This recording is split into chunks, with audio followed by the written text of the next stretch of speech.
طريقها وعامرها وغار الدنيا إلى يوم القيامة. اللهم صل على سيدنا محمد وعلى آل سيدنا محمد عدد ما خلقت في بحارك السبعة مما لا يعلم علمه إلا أنت وما أنت خالقه إلى يوم القيامة. اللهم صل على سيدنا محمد وعلى آل سيدنا محمد عدد الرمل والحصى في مشارق الأرض ومغاربها. اللهم صل على سيدنا محمد وعلى آل سيدنا محمد عدد ما خلقت من الجن خالقها يوم القيامة. اللهم صل على سيدنا محمد وعلى آل سيدنا محمد عدد أنفاسهم وألفاظهم وألحاظهم من يوم خلقت الدنيا إلى يوم القيامة. اللهم صل على سيدنا محمد وعلى آل سيدنا محمد عدد طيران الجن والملائكة من يوم خلقت الدنيا إلى يوم القيامة. اللهم صل على سيدنا محمد وعلى آل سيدنا محمد عدد الطيور والهوام وعدد الوحوش والآكام في مشارق الأرض ومغاربها. اللهم صل على سيدنا محمد وعلى آل سيدنا محمد عدد الأحياء والأموات. اللهم صل على سيدنا محمد وعلى آل سيدنا محمد عدد ما أظلم عليه الليل وأشرق عليه النهار من يوم خلقت الدنيا إلى يوم القيامة. اللهم صل على سيدنا محمد وعلى آل سيدنا محمد عدد من يمشي على رجلين ومن يمشي على أربع من يوم خلقت الدنيا إلى يوم القيامة. اللهم صل على سيدنا محمد عدد من صلى عليه من الجن والإنس والملائكة من يوم خلقت الدنيا إلى يوم القيامة. اللهم صل على سيدنا محمد عدد من لم يصل عليه. اللهم صل على سيدنا محمد وعلى آل سيدنا محمد كما يجب أن يصلى عليه. اللهم صل على سيدنا محمد وعلى آل سيدنا محمد كما ينبغي أن يصلى عليه. اللهم صل على سيدنا محمد وبالأسماء التي دعاك بها سيدنا إبراهيم عليه السلام، وبالأسماء التي دعاك بها سيدنا صالح عليه السلام، وبالأسماء التي دعاك بها سيدنا يونس عليه السلام، وبالأسماء التي دعاك بها سيدنا أيوب عليه السلام، وبالأسماء التي دعاك بها سيدنا يعقوب عليه السلام، وبالأسماء التي دعاك بها سيدنا يوسف عليه السلام، وبالأسماء التي دعاك بها سيدنا موسى عليه السلام، وبالأسماء التي دعاك بها سيدنا هارون عليه السلام، وبالأسماء التي دعاك بها سيدنا شعيب عليه السلام، وبالأسماء التي دعاك بها سيدنا إسماعيل عليه السلام، وبالأسماء التي دعاك بها سيدنا داود عليه السلام، وبالأسماء التي دعاك بها سيدنا سليمان عليه السلام، وبالأسماء التي دعاك بها سيدنا زكريا عليه السلام، وبالأسماء التي دعاك بها سيدنا يحيى عليه السلام، وبالأسماء التي دعاك بها سيدنا أرميا عليه السلام وبالأسماء التي دعاك بها سيدنا شعياء عليه السلام وبالأسماء التي دعاك بها سيدنا إلياس عليه السلام وبالأسماء التي دعاك بها سيدنا اليسع عليه السلام وبالأسماء التي دعاك بها سيدنا ذو الكفل عليه السلام وبالأسماء التي دعاك بها سيدنا يوشع عليه السلام وبالأسماء التي دعاك بها سيدنا عيسى عليه السلام وبالأسماء التي دعاك بها سيدنا محمد صلى الله عليه وسلم وعلى جميع النبيين والمرسلين أن تصلي على سيدنا محمد نبيك عدد ما خلقته من قبل أن تكون السماء مبنية والأرض مدحية والجبال مرسية والبحار مجرأة والعيون منفجرة والأنهار منهمرة والشمس مضحية والقمر مضيئا والكواكب مستنيرة كنت حيث كنت لا يعلم أحد حيث كنت إلا أنت وحدك لا شريك لك اللهم صل على سيدنا محمد عدد حلمك وصل على سيدنا محمد عدد علمك وصل على سيدنا محمد عدد كلماتك وصل على سيدنا محمد عدد نعمتك وصل على سيدنا محمد ملء سماواتك وصل على سيدنا محمد ملء أرضك وصل على سيدنا محمد ملء عرشك وصل على سيدنا محمد زينة عرشك وصل على سيدنا محمد عدد ما جرى به القلم في الكتاب وصل على سيدنا محمد عدد ما خلقت في 7 سماواتك وصل على سيدنا محمد عدد ما أنت خالق فيهن إلى يوم القيامة في كل يوم 1000 مرة اللهم صل على سيدنا محمد عدد كل قطرة قطرت من سماواتك إلى أرضك من يوم خلقت الدنيا إلى يوم القيامة في كل يوم 1000 مرة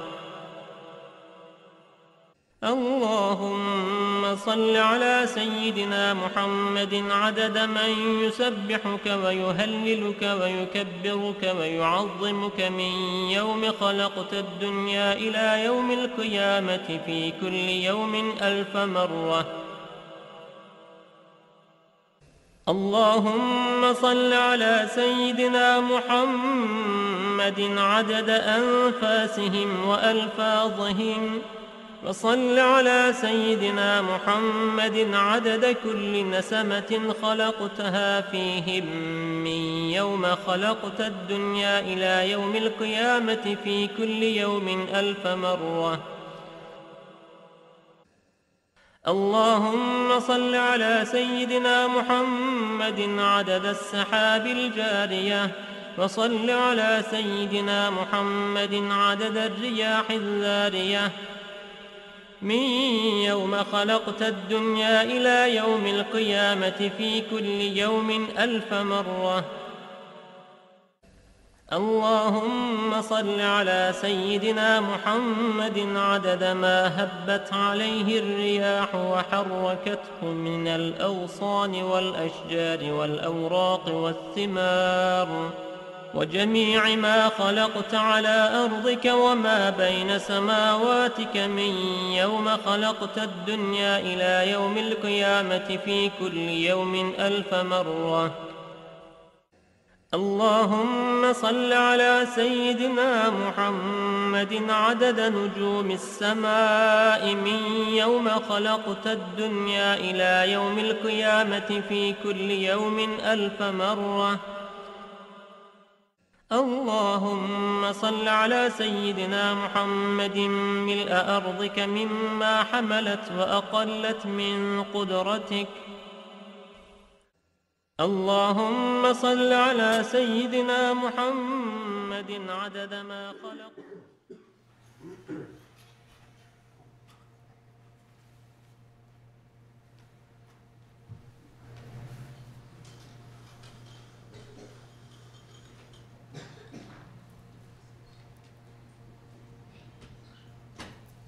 Resul-i Ekrem ve Nebi Muhterem sallallahu aleyhi ve Efendimiz Hazretlerinin aziz, pak, münevver, mutahhar ruh şeriflerine salavat-ı şerifi getirenlerin ahir ve akıbetleri hayrola. Âl-i esbabcı, tahiret, evladı, Resul-i Eshab, bizim efendilerimizin Sayyid Enbiya ve Resulü Fihan hazıratına, erbab şeriflerine, Pirimiz Bilal Habeş radıyallahu anh Efendimizin, Şeyhimiz Sahibi Üsteyiş Abdülkerim el-Kıbrısel Rabbani Hazretlerinin ve alelhusus bu caminin bayisi ve bugüne kadar içerisinden gelmiş geçmiş İmam Mescid'in kayyumlarının ve kahve ehli imanın ervahı için, Allah rızası için El Fatiha.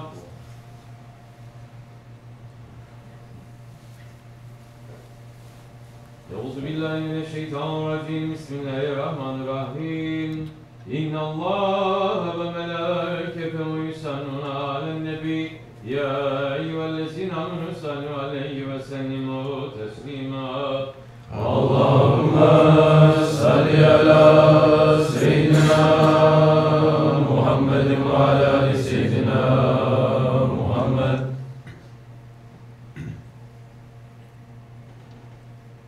Allahu Ekber, Allahu Ekber. Allahu Ekber, Allahu Ekber. Eşhedü en la ilahe illallah. Eşhedü en la ilahe illallah. Eşhedü enne Muhammeden Resulullah. Eşhedü enne Muhammeden Resulullah. Hayya ale's-salâh. Hayya ale's-salâh. Hayya alel-felâh.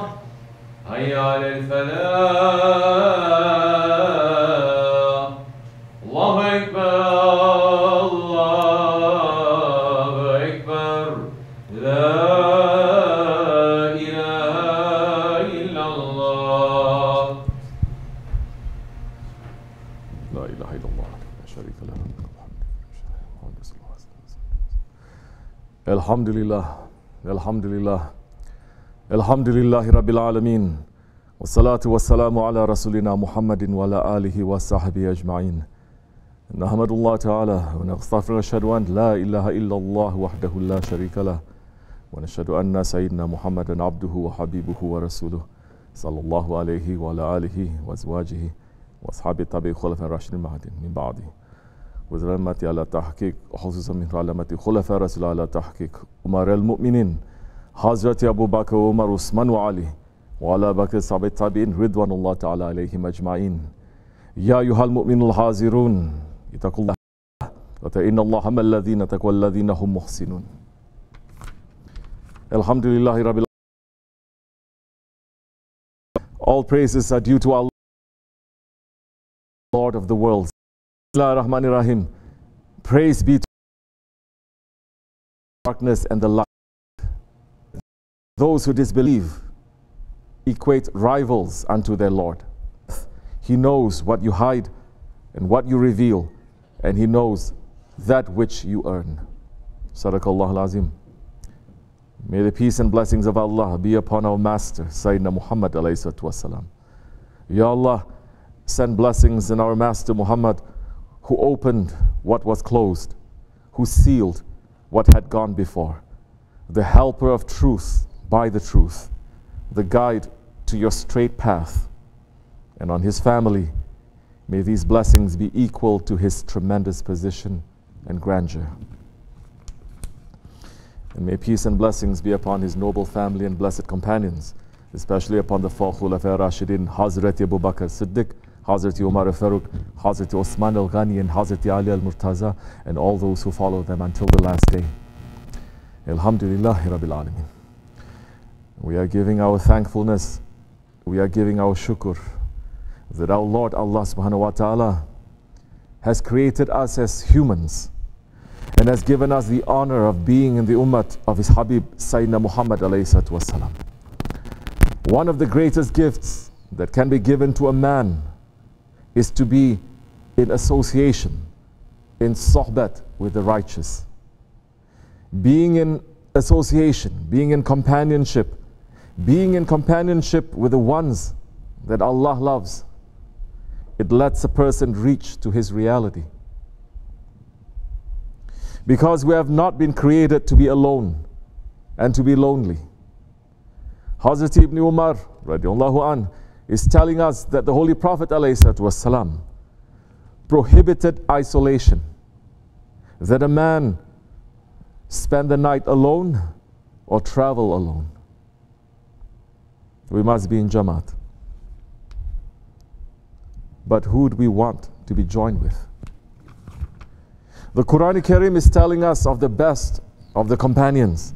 When Allah subhanahu wa ta'ala says, Bismillah ar-Rahman ar-Rahim, and whoever obeys Allah and the Messenger, then they will be in the companionship of those on whom Allah has shown His favor, of the prophets and the Siddiqeen, the Shuhada and the Salihin.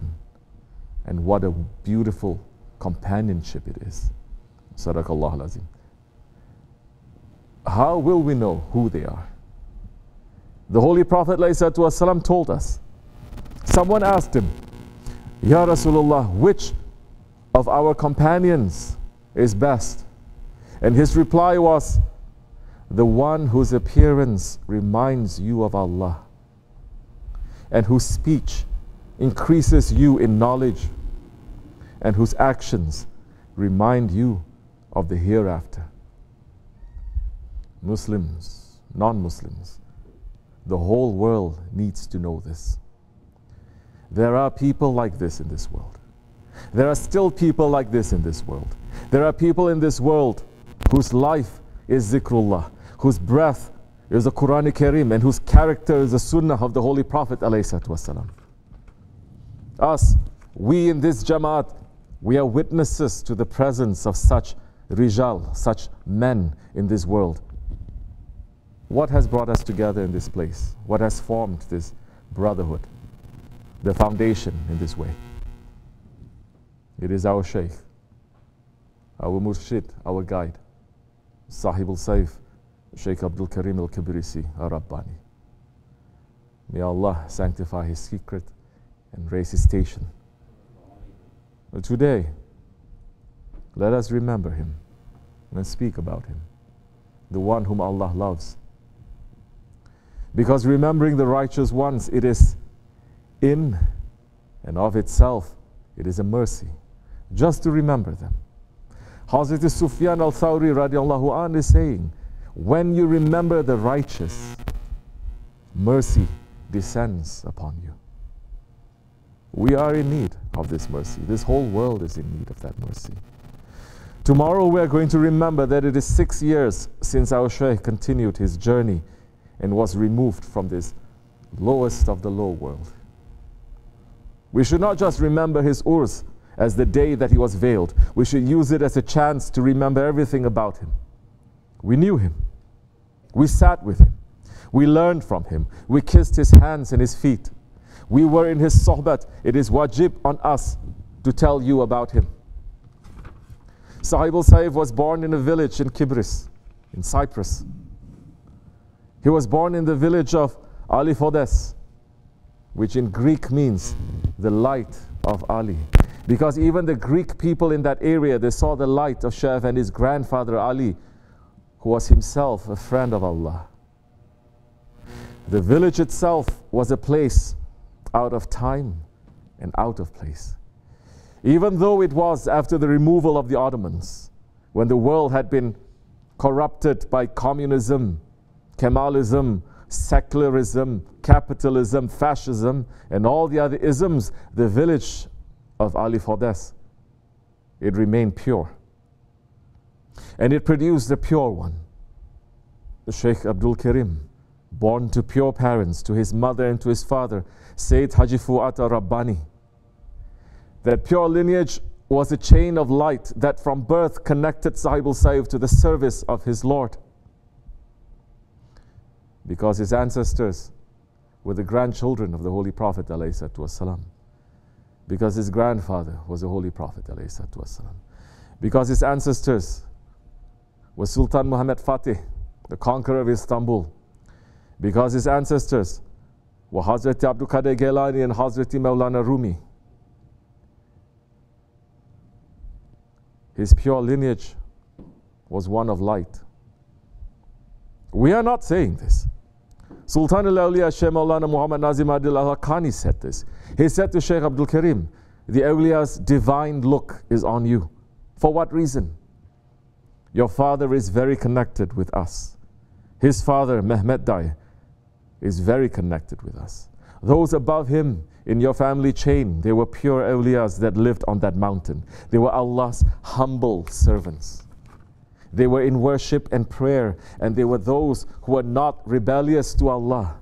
All of them had the medal of sainthood. For that reason, it has come to you. The entire village, this village of people who had nothing, they were serving Shaykh Maulana. They only had bread to eat and water to drink. But even if 1 penny came into their hand, they would save it and they would use it to serve Shaykh Maulana when he would visit them. Shaykh Abdul Karim was from the time of childhood carrying that rank and that responsibility. From his birth, he became the servant of Shaykh Maulana, Sultan al-Awliya. Because Shaykh Abdul Karim's father, Sayyid Haji Fuad, was one of the most brave, most dedicated and most noble murids of Shaykh Maulana. Shaykh Maulana himself said, what Hazrat Abu Bakr was to the Holy Prophet, Haji Fuad is to me. You can still go to Cyprus, and the people will still tell you there was nobody more generous, more noble, more standing up for Shaykh Maulana, more standing up for Islam and for the Holy Prophet ﷺ than Sayyid Haji Fuad. So many times the government was trying to arrest Shaykh Maulana, and Haji Fuad, he would intervene and he would protect Shaykh Maulana. May Allah have mercy on him and raise his rank. Shaykh Effendi, Shaykh Abdul Karim, he did not have a regular childhood like us. When he was only 8 years old, he had to make hijrah out of Ali Fordes because of the oppression of the unbelievers. At that young age, he already fulfilled the sunnah of the Holy Prophet ﷺ. He did not make hijrah for dunya. He made hijrah to save his religion. And he moved to the ancient city of Famagusta, an Ottoman city. And there he was always running to Lala Mustafa Pasha Jami to be in the sohbet of Shaykh Maulana. Shaykh Effendi said, when we were children, we would run and we would be so happy to sit on the balls of our feet at attention, listening to Shaykh Maulana. From that age, he was receiving the deepest instruction from Sayyid Haji Fuad, because Haji Fuad said to Sahib al-Saif, be disobedient to me, be disobedient to me, or to other family members if you want them to be disobedient to us. If you want, then be disobedient to us, but never be disobedient to Shaykh Maulana. If you are disobedient to Shaykh Maulana, then I will never forgive you in dunya and in akhirat. That was the beginning, the training that he had from childhood. Because from that tender age, he was being raised for a great destiny. When he went to school, he would sit against the wall of the yard and watch his friends playing. And while they were playing and running, he was sitting and he was thinking, how can I love that which is going to pass when my Lord Allah subhanahu wa ta'ala is high and he is everlasting? He did not spend his time in games. He spent his time in the companionship of Shaykh Maulana and of his father. His favorite places were the maqams of the awliya. He was very attached to the maqam of the great Jalwati Shaykh Hazreti Qutb Osman Effendi Qadasallahu Sir. He would visit the maqam of the great Shahid who was the protector of Famagusta, Jan Bulat Pasha. From a young age, Shaykh Abdul Karim was running to serve and to do work. From a young age, the saint's divine look was on him. He was a shepherd. He was doing iron work. He was going to school. He was taking care of his family. He was cooking food. He was running to learn how to be a useful servant of Allah. He was not being raised to learn how to be a servant of dunya, how to run after this dunya. From that age, it was becoming apparent that he had a huge destiny in front of him. When he became older, when he was in his teenage years, Haji Fuad took Shaykh Abdul Karim to the holy city of Damascus. His intention was to send him to the service of Grand Sheikh Abdullah Faz Dagestani. And at that age, Sahib al-Saif and Haji Fuad stayed in the presence of Grand Sheikh Abdullah for 40 days. Grand Sheikh sent them to Cyprus and told Haji Fuad, I see a great destiny for your son. I see that he is going to open a new continent for us, and that he is going to make the people of America to say La ilaha illallah. So they returned to Cyprus. But then war broke out. The Greeks attacked the Muslim people and were trying to eliminate them from the island. Shaykh Effendi ran to fulfill the sunnah of the Holy Prophet ﷺ and his Sahabis, the sunnah of his Ottoman grandfathers, and he ran to defend the truth. He entered into the army. It was not easy. He was only 17 years old, and he was telling us the bullets, they were flying around him from every side. He came under attack from heavy artillery fire. He was wounded, but as he told us, the himmat of Shaykh Maulana came and saved him. And from that war, he came out with the title that his grandfather, the founder of the Ottomans, the Sultan Osman Ghazi, had, the title of Ghazi. And then the journey of his life brought him to a completely new place. When Shaykh Abdul Karim was 19, Shaykh Maulana ordered him to go to America. He said, go to America and be my Khalifa there. Just like Hazrati Ibn Abbas, who went to Central Asia without knowing the language, without knowing the people, Shaykh Abdul Karim came to a new land. And just like Hazrati Ibn Abbas, despite not knowing the land, people accepted Islam through him. People loved him, and people were running for him. Shaykh Abdul Karim did not go to a nice part of America that was rich and comfortable. He went to one of the most roughest places in the whole country. He went to New York City, to the South Bronx in 1979, when all the fires of racism and prejudice, they were burning there. He entered to that area and he became like an oasis. He was pulling people to Islam. He was saving people from that New York City jungle. He was walking in the streets with Shaykh Maulana's picture, saying to the people, do you want to see the most beautiful man in the world? They would say yes, and he would show him the picture of the Sultan al-Awliya. Through his good manners, through his smile, through his generosity, he was pulling people to Islam. He was like Musa alayhi salam, that when he went to Madian, the people were so impressed with his good manners. In New York City, he opened businesses, and he used those businesses as a means of bringing the light of Islam to people. He used to give jobs to people who had nothing.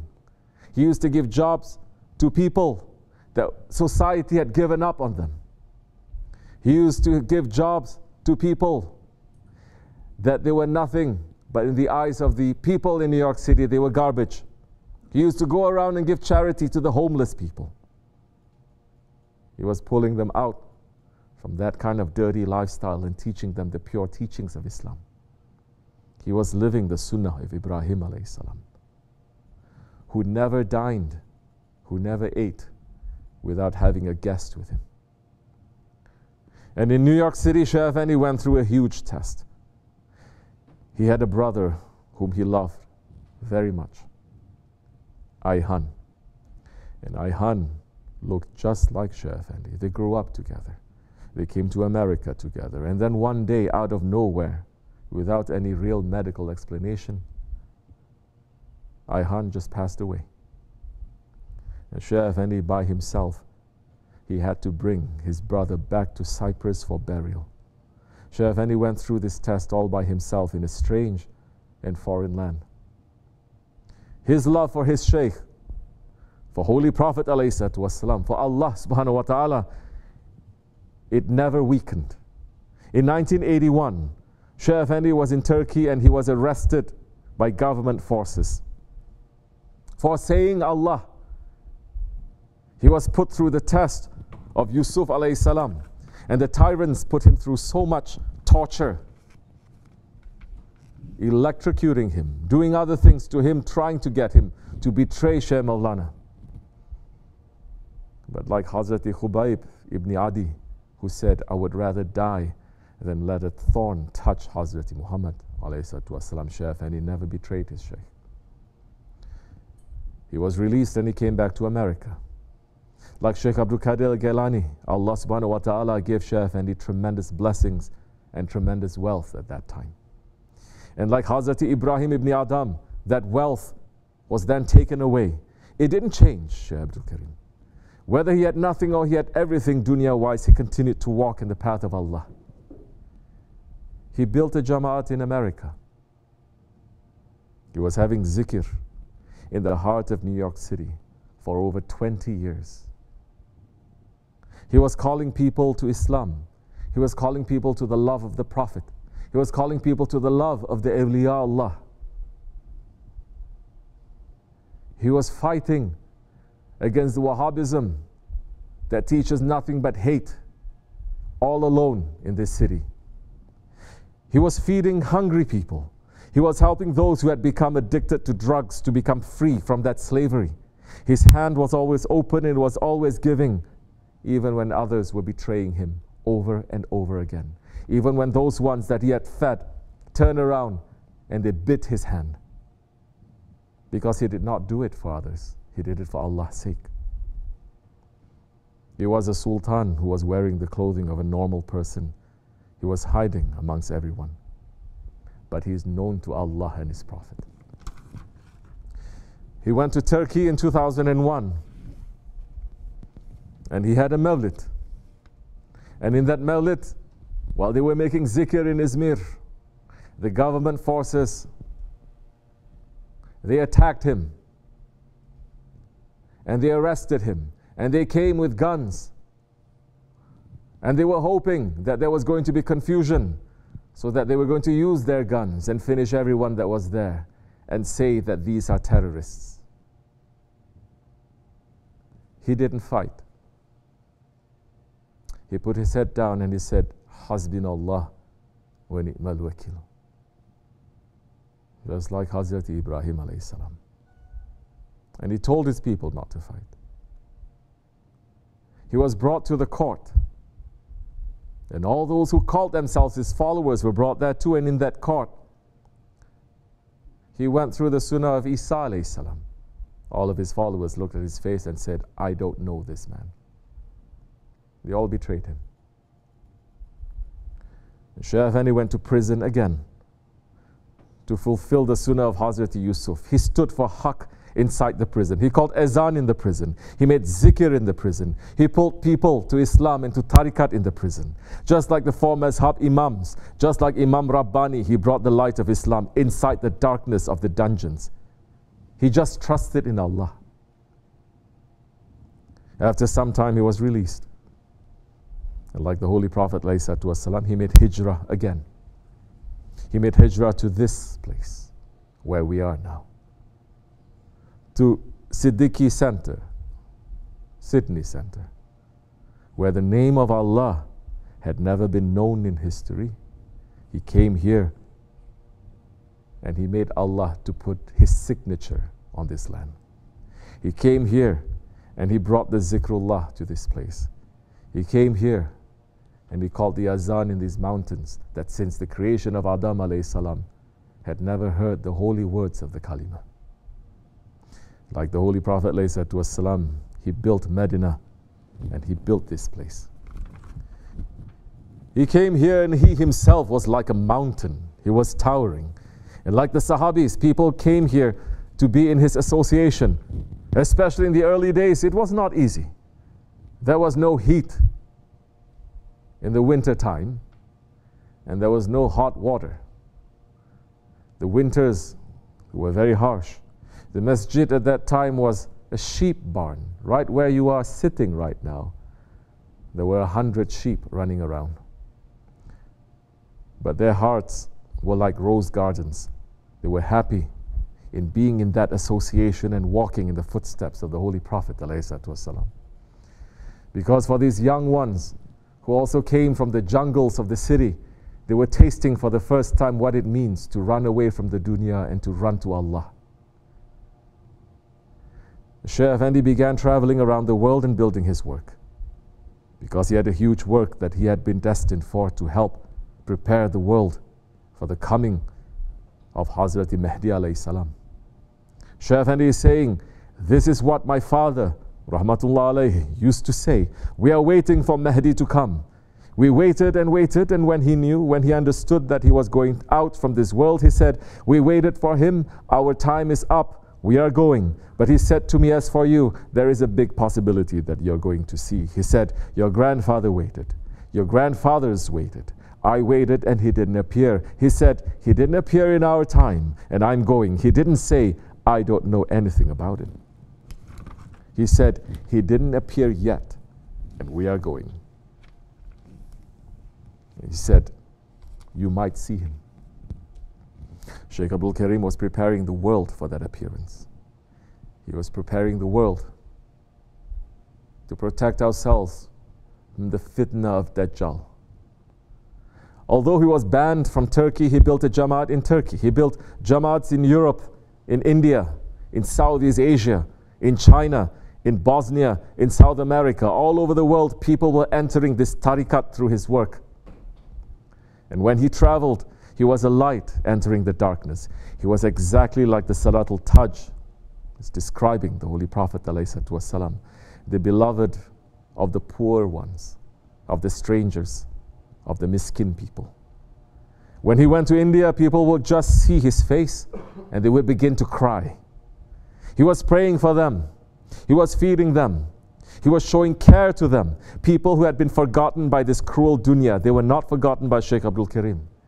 He was praying not only for the Muslims, he was praying for the Hindus, for the Buddhists, for other people too. His mercy, like the Holy Prophet ﷺ, was for the Ummah. He was building the work of his Shaykh all over the world. And then Allah subhanahu wa ta'ala sent Shaykh Effendi the test of Hazrat Ayub alayhi salam. He was tested with sickness. People don't know this. We were with him. Those strong hands that Sheikh Abdul Karim had, they could not even open. His body was on fire when he tried to move. No cure was working. The only cure he found was if he took the bees and he let them to sting him, and he's getting that bee therapy from the animals that Allah subhanahu wa ta'ala had blessed and mentioned in the Holy Quran, that they are working through divine inspiration. At the same time, he went through the test of the prophets like Nuh alayhi salam and Lut alayhi salam, that even the people inside his house, they were abandoning him, betraying him, hurting him, breaking his heart. But Shaykh Effendi just said, Hasbinallah wa ni'mal wakil. And he continued the way. He continued the work of his Shaykh. Even in that pain, he would drive 3 hours to New Jersey in every weather condition to see the Jamaat and to make zikr. Even in that pain, he would travel to Cyprus to continue the work. A normal person, maybe he was going to die in that pain, but Shaykh Effendi stood and continued, and he was patient. And just as his health was coming back to him, he saw that his time on this earth for now was finishing. He told the murids their instructions of how to continue. And to some, he told exactly what was going to happen. he went himself and visited the place that he was going to be buried. And on the 10th of Sha'ban, 1432, the 30th of June, 2012, he was veiled from this world. We say veiled because Shaykh Maulana says veiled. Shaykh Maulana said they took him to the other side now, behind the mountain of Kaf. You understand? To the side of awliyas. The strong ones are on his side. They made him disappear from here. This is just a taste of who our Shaykh is. If we have a lifetime, we cannot describe him, because Shaykh Maulana said that Shaykh Effendi lived the lifespan of 50 men inside one lifetime. But we can say a little bit more about him. He was like Hazrat Abu Bakr Siddiq in his defense of Shaykh Maulana, in his hizmat for the truth, in his total sacrifice for the way of Allah, and for his tenderness in front of Allah subhanahu wa ta'ala. He was like Hazrat Umar radiallahu anh in his secret caring for people, in his sense of justice and his speaking up for haqq. He was like Hazrat Osman in his total and complete generosity and modesty. He was like Hazrat Ali in his wisdom and in his charisma and his knowledge. He was like Hazrat Hamza in his power and his bravery. He was like Hazrat Hussein in his sacrifice and his submission. And his voice was like the voice of Hazrat Dawood alayhi salam. He was beautiful, like Hazrat Yusuf. And yes, we say what Hazrat Aisha said. If the companions of Zulaykha had seen our Shaykh, they would not cut their fingers. They would cut out their hearts from ashq. He had a dream like the dream of Sultan Osman Ghazi. He had a goal like Sultan Mehmed Fatih Khan. He could build a civilization like Sultan Suleiman. He had the worrying and care for this ummah like Sultan Abdul Hamid Khan. And like the martyrs of Chanakala, he gave his life in the service of Islam, the service of Khilafat. We cannot describe him. It is as Hazrat Abul Hasan Harqani Qaddasallahu Sir is saying, people cannot describe me. No matter what words they use or what category they put me in, I am other than what they say. Let us call him what he called himself. He was an Abdullah. He was a servant of Allah. He lived with that title. He left this dunya with that title. He is living again with that title. His invitation to the whole world was this: be a servant of Allah. Be an Abdullah. Be an Abdullah. His life, his character is perhaps described best in the words of the Pir of our tariqat, Khwaja Shahin Naqshbandi, who said, "The men of Allah do not admire what they are doing. They only act out of love of Allah." This is just a fraction of the reality of Sahib al-Saif. If anybody wants to learn from him, they can come. His work continues, the service continues. May Allah give us the strength to continue this way. We are asking our Lord to be witness that we love him. For Hazrat Abu Hurairah radiallahu anh said that on the day of judgment, the servant will be brought between the hands of Allah subhanahu wa ta'ala and asked, "Did you love one of my awliya so that I can join you to him today?" Ya Rabbi, in this holy day, we're asking you to witness that we love him. And we're asking you to keep us with him, dunya and akhirat. And we're asking for his sake to forgive us and to forgive our weakness. Amin. Astaghfirullah. Astaghfirullah. Astaghfirullah. Lazim. Lazim. La ilaha illa wa al-hayyul qayyum wa atubu ilayh. لا إله إلا الله وحده لا شريك له له الملك والحمد لله شيء كبير لا إله إلا الله وحده لا شريك له له الملك والحمد لله لا إله إلا الله وحده لا شريك له له الملك والحمد لله لا إله إلا أنت سبحانك كنا ظالمين لا إله إلا أنت سبحانك لا إله سبحان قدوس ربنا رب الملائكة والروح سبحان قدوس ربنا سبحان قدوس إن دين عند الله الإسلام قام الصلاة اللهم صل وسلم Allahu Ekber, Allahu Ekber, Allahu Ekber, Allahu Ekber. Eşhedü en la ilahe illallah, eşhedü en la ilahe illallah. Eşhedü enne Muhammeden Resulullah, eşhedü enne Muhammeden Resulullah. Hayya aleyhisselam, hayya aleyhisselam, hayya aleyhisselam, hayya aleyhisselam. Ve digamet selat, ve digamet selat. Allahu Ekber, Allahu Ekber, la ilahe illallah. Seyyidina Mevlana Muhammed Resulullah.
الرجيم بسم الله الرحمن الرحيم وإلى كل أموات لا إله إلا هو الرحمن الرحيم الله لا إله إلا هو الحي القيوم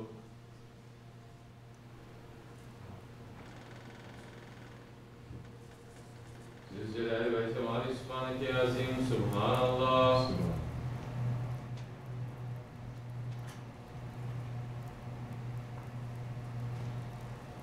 Ala nimetil İslam ve şerefli iman daimen elhamdülillah.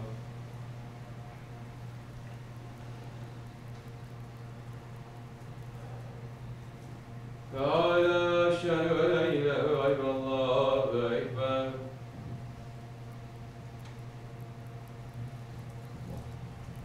Allahu ekber kebira velhamdülillahi kesira ve subhanallah temasina. La ilahe illallah ve Allahu ekber la şerike la lehul mulk ve lehul hamdu ve huve ala kulli şeyin kadir. Subhane rabbiyel aliyyil vehhab.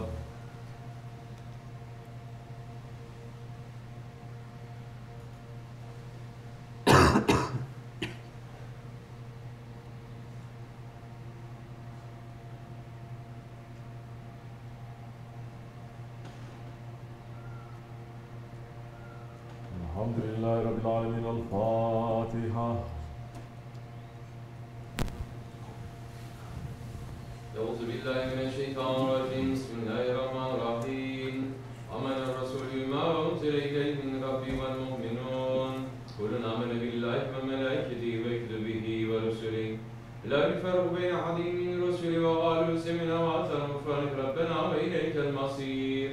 لا يكلف الله نفسا الا وسعها لها ما كسبت وعليها ما اكتسبت ربنا لا تؤاخذنا ان نسينا واطعنا ربنا ولا تحمل علينا اسرا كما حملته على الذين من قبلنا ربنا ولا تحملنا ما لا طاقة لنا به واعف عنا واغفر لنا وارحمنا انت مولانا فانصرنا على القوم الكافرين آمنا بالله صدق الله العظيم بسم الله الرحمن الرحيم قل هو الله احد الله الصمد لم يلد ولم يولد ولم يكن له كفوا احد الله اكبر بسم الله الرحمن الرحيم قل هو الله احد الله الصمد لم يلد ولم يولد ولم يكن له كفوا احد الله اكبر بسم الله الرحمن الرحيم قل هو الله احد الله الصمد لم يلد ولم يولد ولم يكن له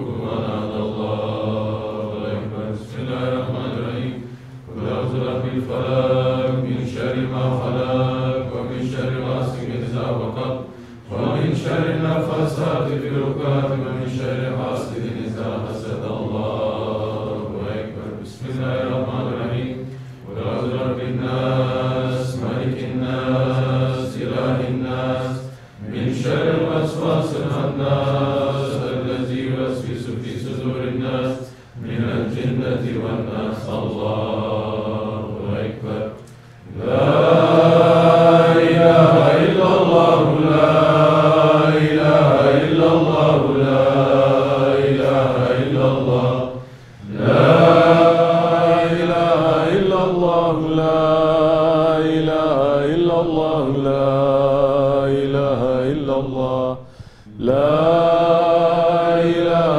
إلا الله لا إله إلا الله لا إله إلا الله لا إله إلا الله سيدنا مولانا محمد رسول الله صلى الله عليه وسلم اللهم صل على محمد وعلى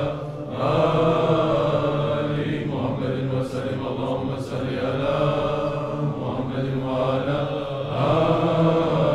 آل محمد وسلم اللهم صل على محمد وعلى آل محمد وسلم اللهم صل على محمد وعلى آل محمد وسلم اللهم صل على محمد وعلى آل محمد وسلم اللهم صل على محمد وعلى آل محمد وسلم اللهم صل على محمد وعلى آل محمد وسلم اللهم صل على محمد وعلى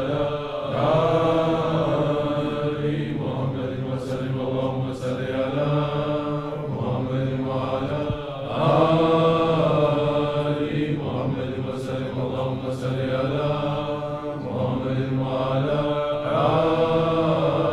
آل محمد وسلم صل يا رب وسلم على جميع الأنبياء والمرسلين وعلى الكل والأجمل والحمد لله رب العالمين على أشرف العالمين سيدنا محمد الصلوات على أكثر العالمين سيدنا محمد الصلوات على أكبر العالمين سيدنا محمد الصلوات صلوات الله تعالى وملائكته وأنبيائه ورسوله جملة كلام محمد وعلى آل محمد عليه السلام ورحمة الله تعالى وبركاته رضي الله تبارك وتعالى سيدنا أصحاب رسول الله أجمعين وعن تابعين بإحسان ومجتهدين المهدي والأمام المتقين على الأنبياء الصالحين وإلى مشايخنا أكثرياتنا أكشفندية العليا قدس الله تعالى وزكي منور الله صلاة البركة ورى الله تعالى بركاتهم في ذاتهم دائما والحمد لله رب العالمين. الفاتحة.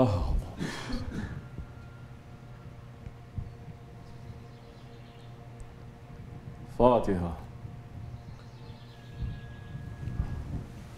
اللهم صل على سيدنا محمد النبي الأمي وعلى آله وصحبه وسلم. اللهم صل على سيدنا محمد النبي الأمي وعلى آله وصحبه وسلم.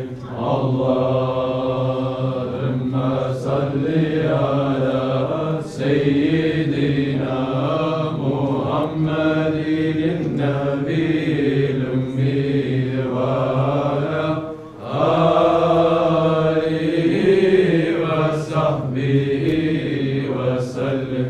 اللهم صل على سيدنا محمد النبي الأمي وعلى آله وصحبه وسلم. الله أكبر الله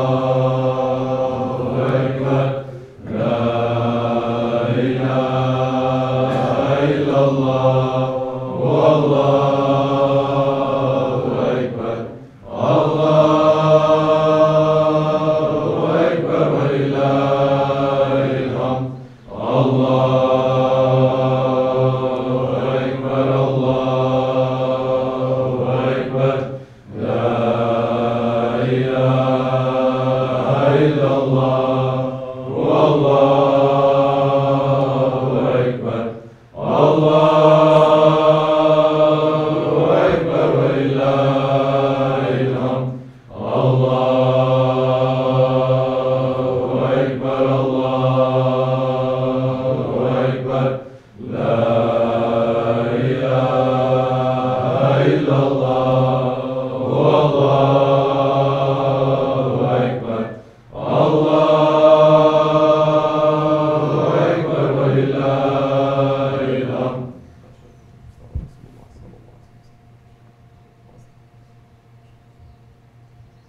الفاتحة.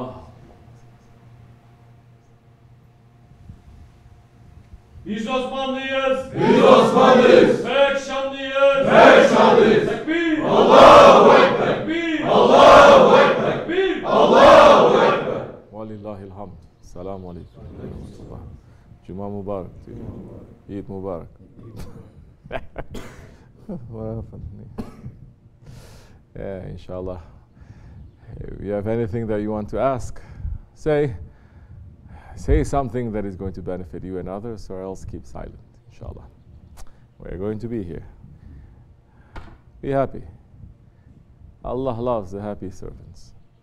But be happy for Allah's sake. Don't be happy because of what you're seeing, what this whole world is turning into. What this whole world is turning into is not making Allah to be happy. But the believer inside the fire, he has to be happy. May Allah make it easy for us, inshallah. Assalamu alaikum wa rahmatullah. Okay, be comfortable. Sit. Those who are going, feel free.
Because they feel guilty.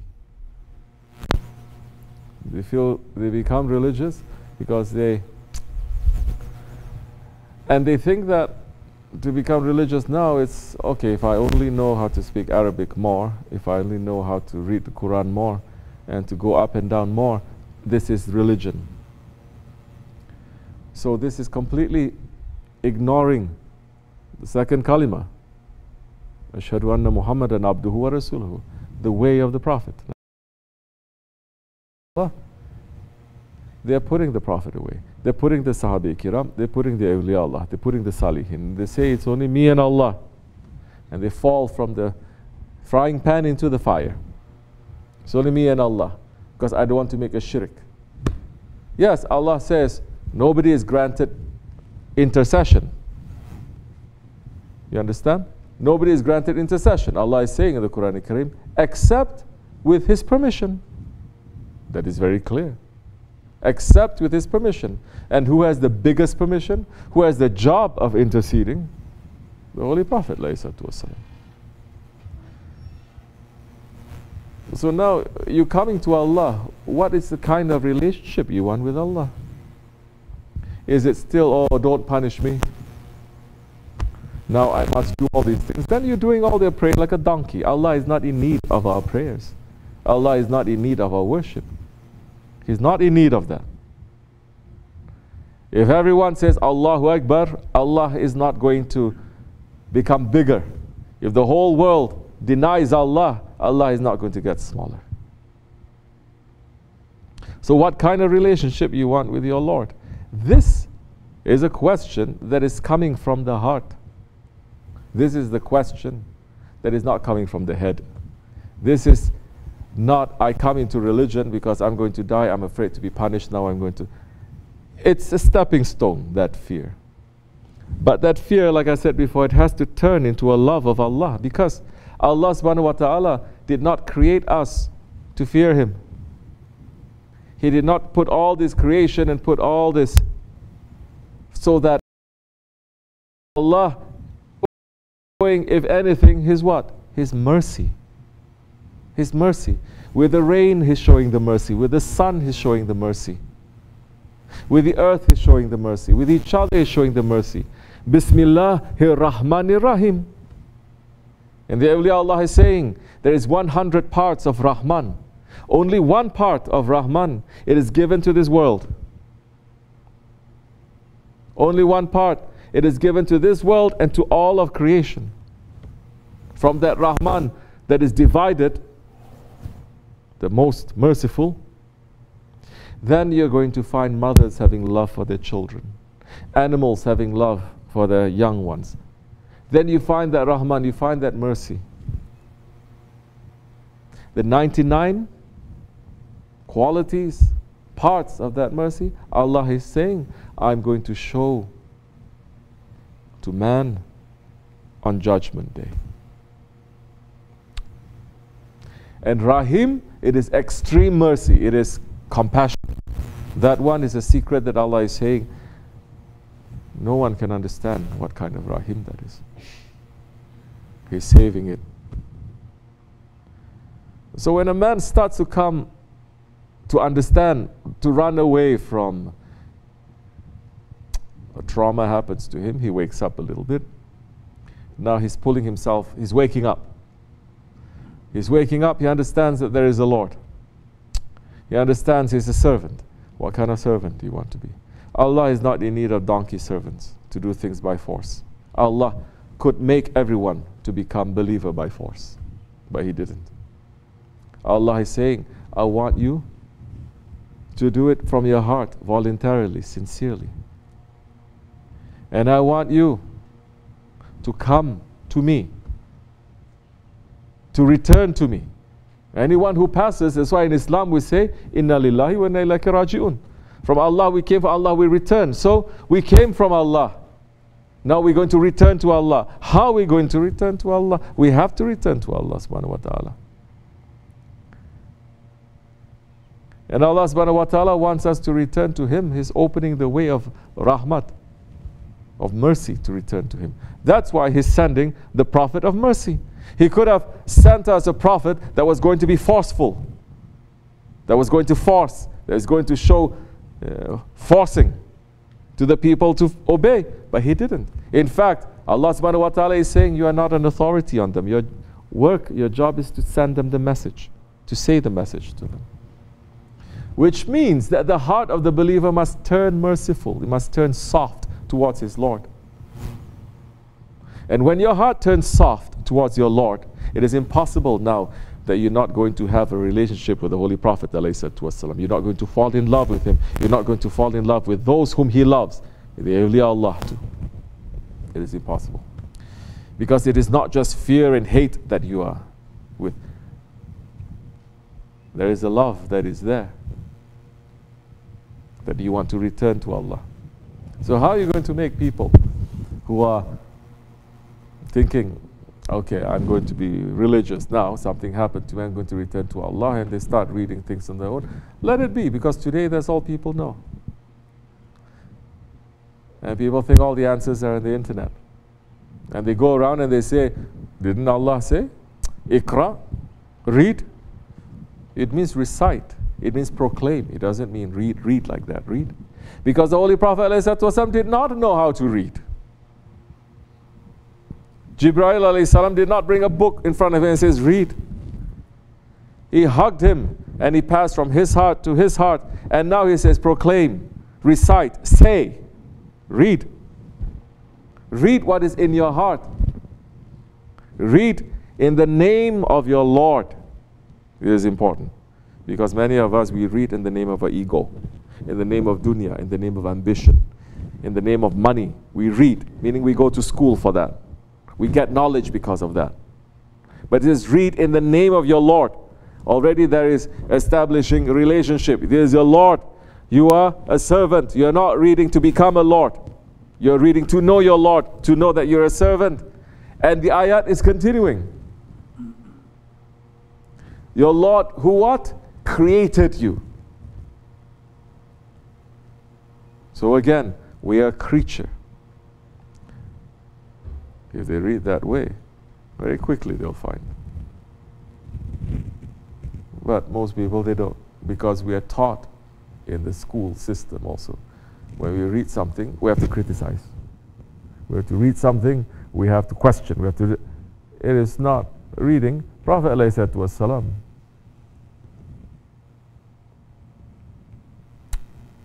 he did not disobey. He did not critique what Hazrat Jibreel ﷺ was saying. All he said was his reality. I don't know how to read. Hugged him again. Read. I don't know how to read. He says, read again. Third time he hugged him. Then he says, read. This is how you're going to read. In the name of your Lord, who created you.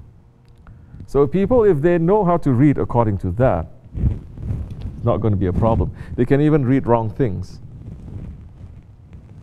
But all the haqq they're going to get, all the batil is going to be left aside.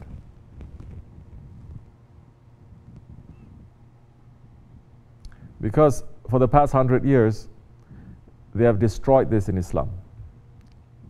The part of Muhammad Rasulullah, they have destroyed this.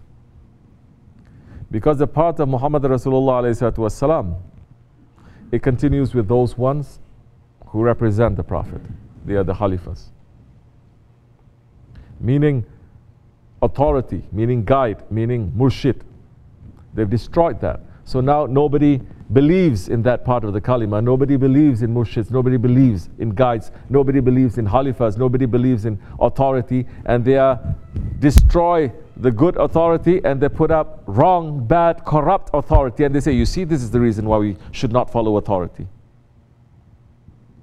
So people are now just, all they see about authority is wrong, is bad, is corrupt. Whether the authority is politicians, whether the authority is kings, or the authority is peers and sheikhs, especially the authority of the father, now is completely destroyed. So when that's destroyed like that, Allah is not leaving them alone. According to your level of sincerity, you're going to find. Because you're going to say now, I'm reading the books. but let me try to speak, to talk to the one who writes the books. I'm reading the books, but let me be in association of those ones, that they are the authors of the books, that they know the book. It is good that they're coming to religion, but spirituality is something else. And these days, people are saying, oh, Naqshbandis, you're saying don't read books, you cannot learn anything. Well, what? We're not reading books and we don't know how to pray? It's so difficult? Subhanallah. To learn how to pray, to learn how to fast, is so difficult? It's so difficult? To learn all the fard that we're supposed to do, fardu ayn that we're supposed to do, it is so difficult? It is so easy. You don't need to read to know that. Majority of the people, since the time of the Prophet ﷺ, they didn't know how to read, but they were carrying all this fardu ayn properly. So it is not about the reading. But the problem is, everything now, all knowledges now, they're saying you must only get knowledge from reading. No. Not anything else, from reading. They're not saying get knowledge from a person. What, you think YouTube is a person? No.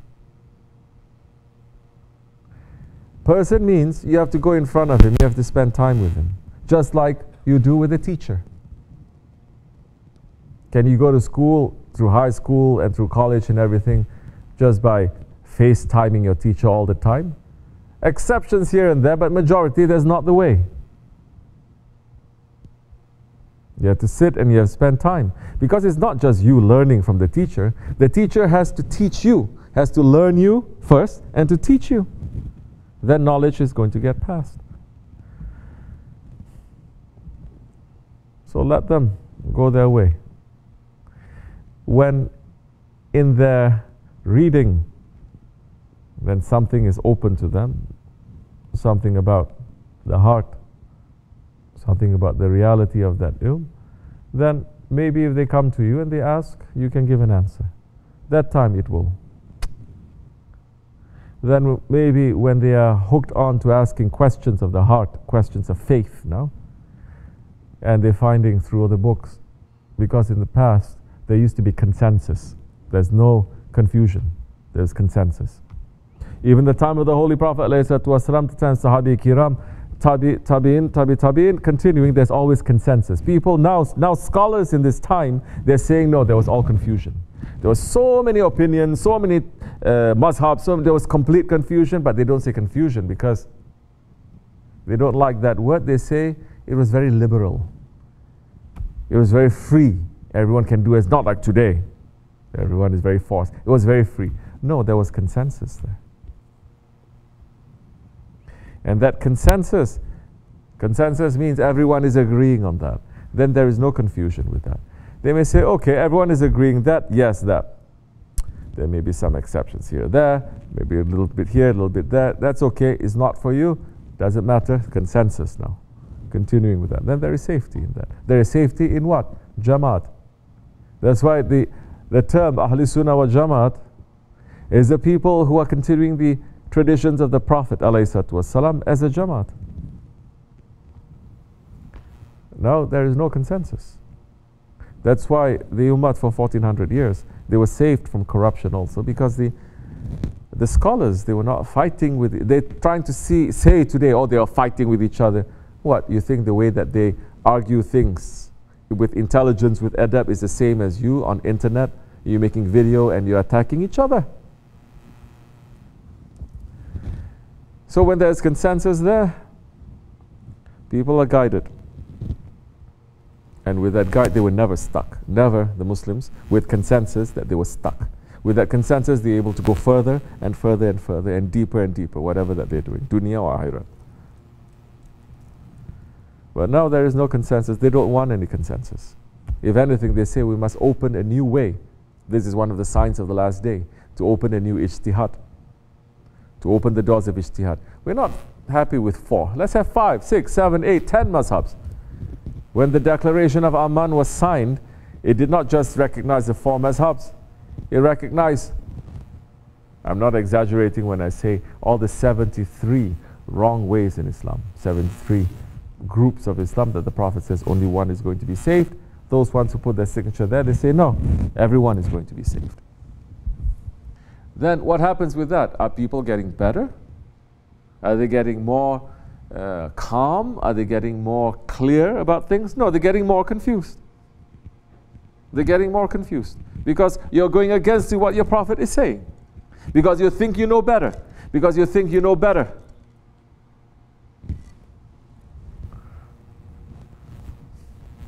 So the one who doesn't understand himself, doesn't understand his ego, is making him to look for this kind of knowledge, he's only going to find what the ego is looking for.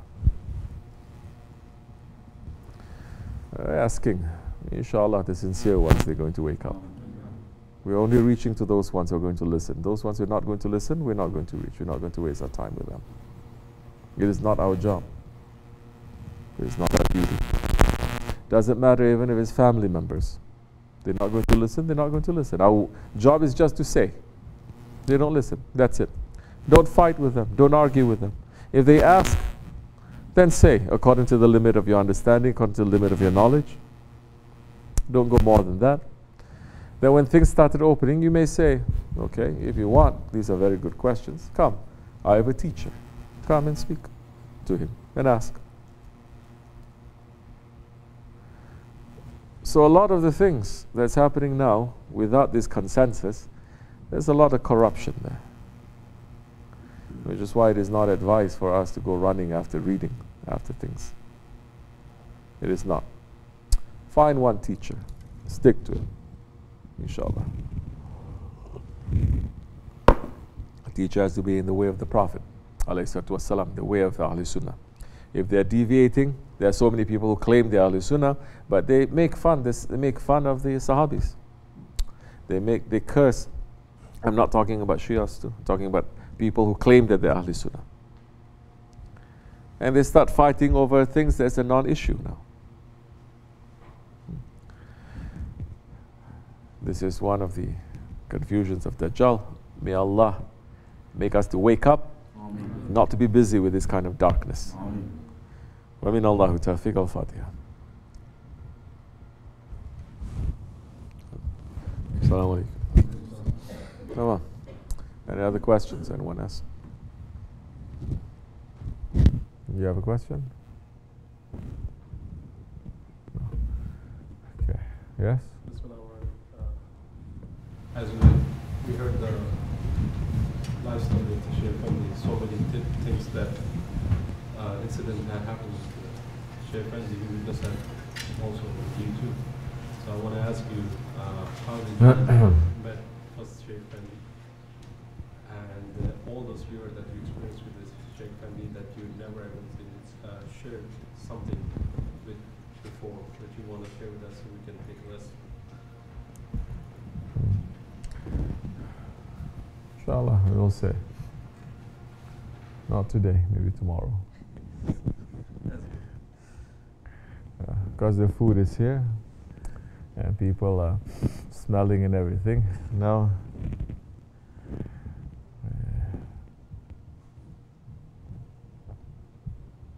inshallah, we will speak more next time. Okay. May Allah forgive us and bless our Shaykh, inshallah. And may his feet always be on our necks. And may we continue in his way, the way that he's doing it, by putting blinders everywhere, not looking to see what people are saying, thinking, doing, insulting, slandering, and just to continue on our way, inshallah. May Allah make us strong. Wa min Allahu tawfiq al-Fatiha. Assalamu alaikum. As much as enough, inshallah. Okay, give the dessert. Bayram not for you.